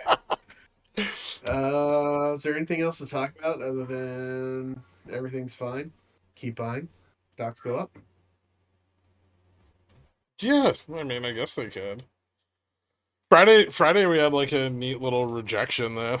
It was kind of violent actually. Like the sell side of it was pretty strong, which it shouldn't have been, but it was. But then we bounced into close, which like made me less excited. Yeah, I've tried to look at those like bounces to see if they're really telling. Um, I'm not sure they are because I I feel don't think like they half mean the anything. time, yeah, half the time the bounce will just like get reversed and then there's just a straight line continuation from before the bounce. And sometimes the bounce is the continuation, but there's not really like a clean way to predict which one's the signal and which one's the noise. I think the more important thing is that we closed end of day above 6100, which Yeah, isn't that's a all that supportive, but it has got a lot of there's like a lot of interest at that level still. So I would say unless we sell off really, really hard in the pre-market, we're probably going to just open there and deal with more of this bullshit for a while. yeah, there is some part of me that thinks that people are gonna people are gonna spaz out over DeepSeek and sell, and then once good earnings come out for the meme seven, they're gonna buy again. Why would the meme seven have good earnings though? You mean share buybacks when they Um, announce their share buybacks? yeah, you know Yeah, what I okay, mean. Like yeah. earnings Earnings that support down, share buybacks up. earnings. So capex up and capex somehow also earnings, which are up. We're talking non-gap. Yeah. Yeah, Oh so yeah. yeah. We're always talking So not non-gap. only did they spend more money, they somehow also made more money, but the same amount of money. Yeah. Exactly. Okay. Yeah. I mean, you look at SPX Gap, like it's basically back to where it was in 2021. It's not even better. It's all non-gap. Yeah, I know. Gap isn't real. I mean, no, Gap If is you real. if you look at net cash flows, it's actually worse than 2021. Yeah, yeah. FCF is down across the board on everything. You're supposed to use Yeah. yogurt. You salad haters. Oh wait, hold on. Bert Stew says no, no, Right. no. Miracle Whip is not mayonnaise. You take that back. It is. It's mayonnaise with sugar in it. What do you think it Is it is? actually egg or is it some other oil that's been whipped? I don't know. Now I gotta look. I feel like if it was a mayo product, they would put the word mayo in it. They probably told they could not do it. I need the ingredients. Where the fuck It's is? it's like craft singles. They are a It's got eggs. cheese product. It's just Okay. seasoned mayonnaise.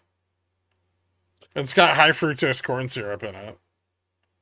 And it's got, yeah, Eggs. Yeah, it's soybean mayonnaise. oil, which Yeah, it's gross. I mean, it's as gross as mayonnaise. Yeah, it's Like, yeah. shitty. It's just flavored mayonnaise. Um, we got like Kraft singles. They're called a cheese product because they're not even technically allowed to call it a food.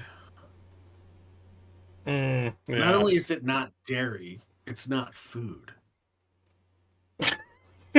But I do, but I do love me some Kraft singles every once in a while. I like deli American cheese, like the kind you go and get sliced. It's because that's actually cheese. So like mild cheddar.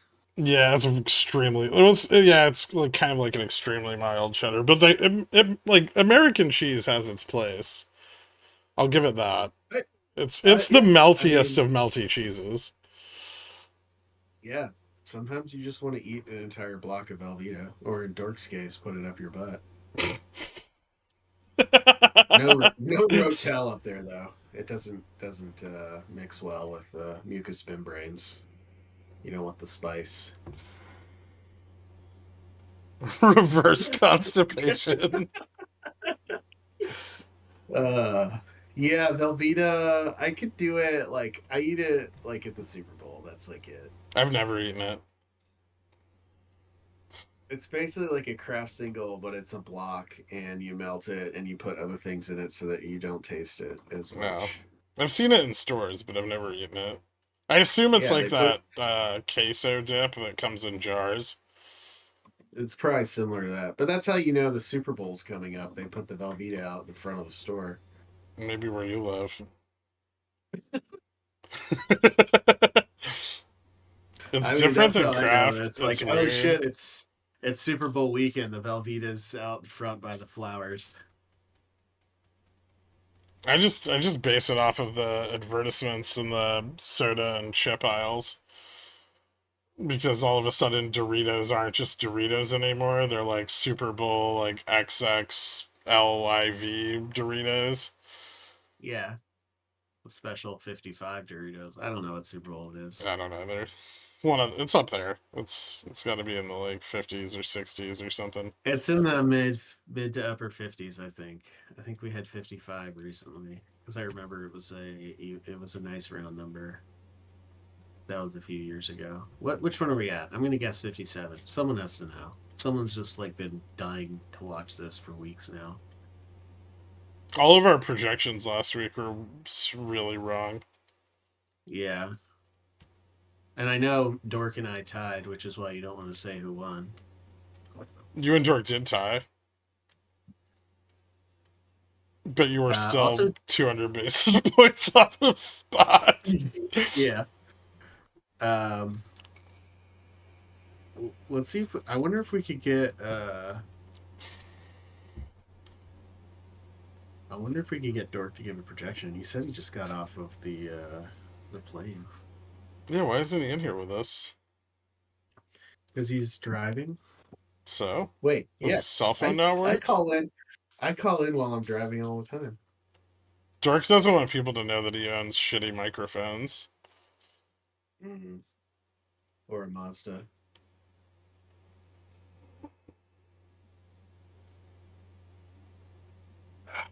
All right, my prediction as the winner last week. My prediction is 6,100 end of week.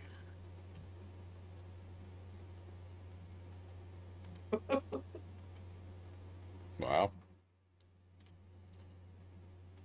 How If you want exciting. me to throw something in there, I think we're gonna hit 59.75 by midweek and then bounce back to 6,100. I'm gonna throw that little tidbit in there because people were, Wait, okay, so we're gonna hit 59.75? yeah, Wow. and then we're gonna bounce back to 6,100. It's just gonna be, That's kind of all right. That's all over the place. yeah, crazy, right? I'm just gonna go down slow.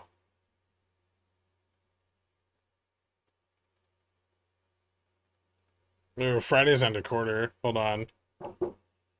Yeah, I kind of almost maybe agree. Dork is thinking about my genitalia. Should I be concerned? Mm, actually, you know what? No. Bearish end of quarter. Let's go. Oh, 1 second. you need to drop that and just walk away? You Chad.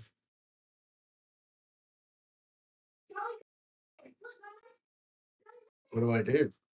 What I don't know what to do. What's up, guys?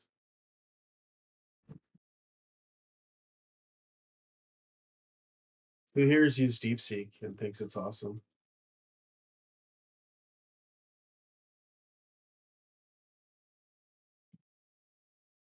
Cool. None of you. Sweet.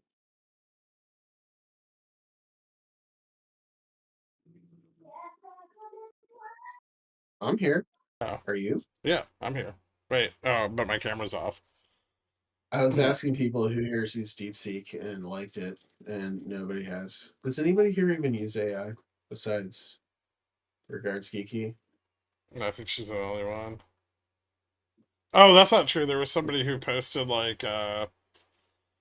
like an AI summation of what deep in the money puts mean on the Pi-Fi subreddit. And they were like, Uh-huh. man, I really hope Gert comes in here and comments on these like 7,000 puts that someone bought deep in the money. But it's like 0.02% of the float in Delta, and I don't give a flying fuck. Also, what an Uh, idiot. um, I like that, like, you still have a subreddit, but I'm pretty sure you never go to it because I I didn't don't. even remember we had one. And you think that people on the subreddit that you created for this community should be derided and shunned. Well, that's I like because it's that. just like a cesspool of super stonkers. And then everybody who's actually part of this community is just in the Discord.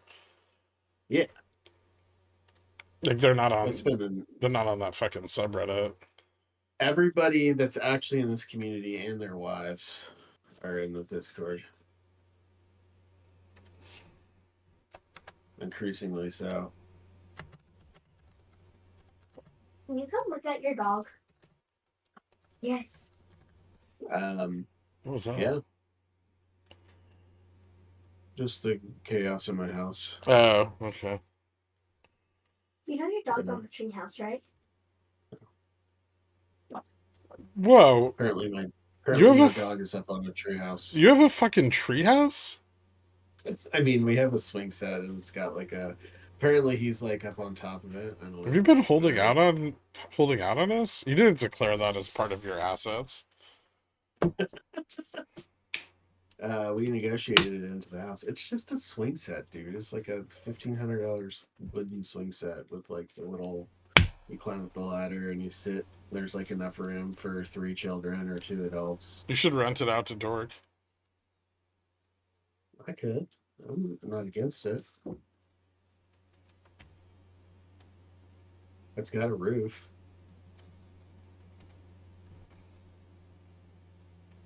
Oh, I do have HOA restrictions against additional dwellings on my home, on my property. So we have to do it hush hush.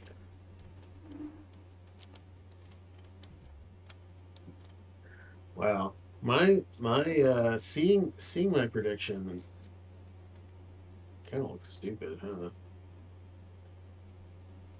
huh? Bullish Dirk, you get 2 predictions. That's awesome. I'll just give it to Dork. Okay. All right, Dork, you're bullish. I know you're listening. I know you're in the car, in your Mazda, just thinking to yourself, my car is so cool, making vroom noises, listening to us talk. He just sings the Zoom Zoom commercial. Like the reggae song that Mazda wrote for their early 2000s advertising. Also, I know Dork works the pedals with his left foot only because he definitely has a stick shift, and I know he's sitting on it. So he's like straddling the center console. I love how we're saying all this, and Jork's probably not watching the stream at all. So like he's just, left hand on the wheel, left foot on the gas pedal, Straddling right, the crossbar. right side doing God knows what. Wanking himself dry. I mean, why would he go to all that effort if he wasn't? I mean, I think he's just in I think that like things up his butt is just like his homeostasis. Mm. It's like that is just the normal default state for him. That's that's nice for him though. When things are not in his butt, he is not at equilibrium with the universe. It's like his moon crystals. Yeah. Do we have any cool data this week besides earnings? I don't know. I didn't look. I saw it was like earnings for Meta, Microsoft, Apple, and I was like, well, that's the story this week. What's going on? Monday, we got 5-year note. That could be fun. New home sales. Tuesday, more house stuff. 7-year note.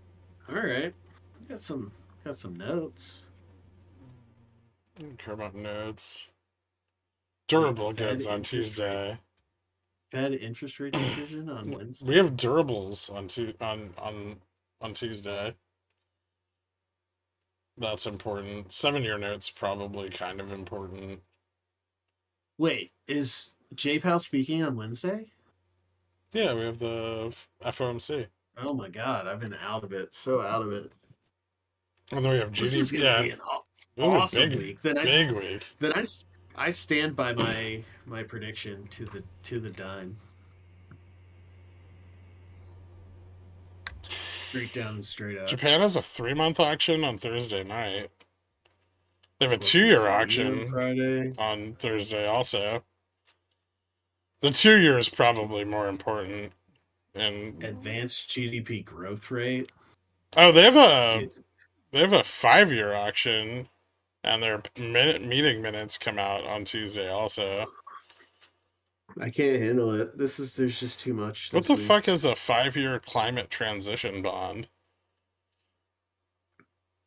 Oh, they're auctioning those off Tuesday night. Also, their consumer confidence comes out Tuesday night as well. I don't want any. Consumer confidence is probably a meaningless number. But yeah, we got some advanced GDP growth rate numbers coming out on Thursday. This week is just too stacked. PCEs. Yeah, I'm just gonna trade flat all fucking week. There's too much data for the price to move. That would probably be the pain trade, right? Just flat. It's the one week I didn't just go flat. I mean, you ended flat though, which is how we calculate our wins. So yeah, true. All right. Well, Jesus, yeah, there's a lot of data this week. It's gonna be crazy.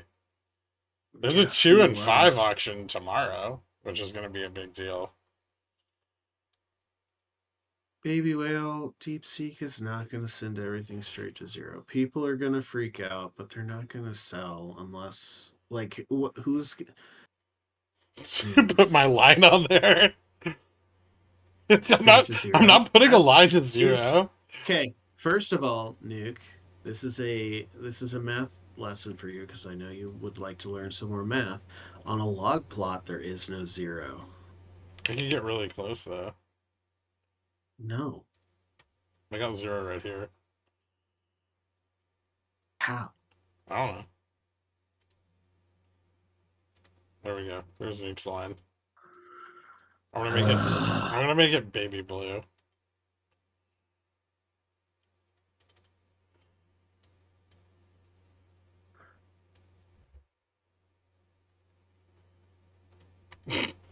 Okay, everybody go to a calculator and put in log 0. Let's see what happens. Does it print boobs? It prints boobs, yeah. Now I need to figure out what this chart's doing. It has a negative scale. How? How can you go negative? I don't understand. I don't know. It's just how they design the charts. I mean, I don't think Nuke's gonna win this prediction, but he definitely just wrecked me live in front of He really did. 188 people. Oh, shit. That's like an entire class. It's 2 classes. But yeah, it's like 1 class.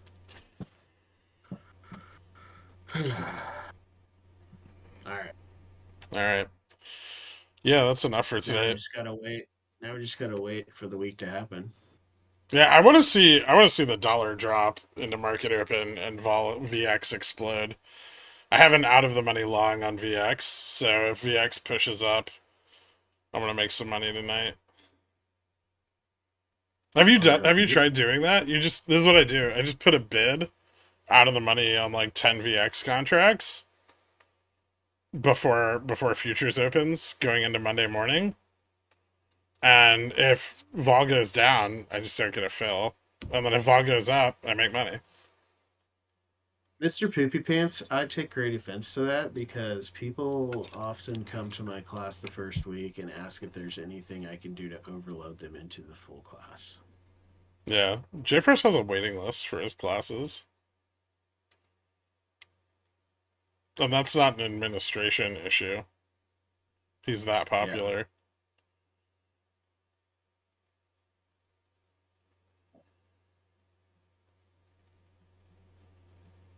I'll teach you anything you want, not share for $400 an hour. Stepping up your Twitter game. No, my class is the lowest GPA of any section that I teach usually. That's because they want extra credit. You don't give extra credit, do you? You don't strike me as the type. No. Ah, okay. No. Never. When people come to me at the end of the semester asking for extra credit, anything they can do to improve their grade, I tell them they can go back in time and do the assignments. That's the best way to cheat in college is just memorize everything your professor says so you can answer the questions on the tests. It's the ultimate cheat code. Yeah. The best way to cheat, yeah, is to just become really knowledgeable and good at the subject that you're studying so that you just know the answers and what to do on the tests. Yeah. Yeah. All right, man. Enjoy the rest of your day, dude. I'm gonna shut this down. Yeah. All right, later, dude. I think that's for the best. All right. See you at Futures Open. Yep. Later, man. Bye. All right, guys. If you have any questions, or I didn't get to one of the tickers that you wanted to look at because you didn't put your tickers in the Google Docs, hit me up. Let me know. I'll try to get to you. I'll be around for the rest of the day, probably. Enjoy the rest of your weekend. I'll see you guys tomorrow. Later.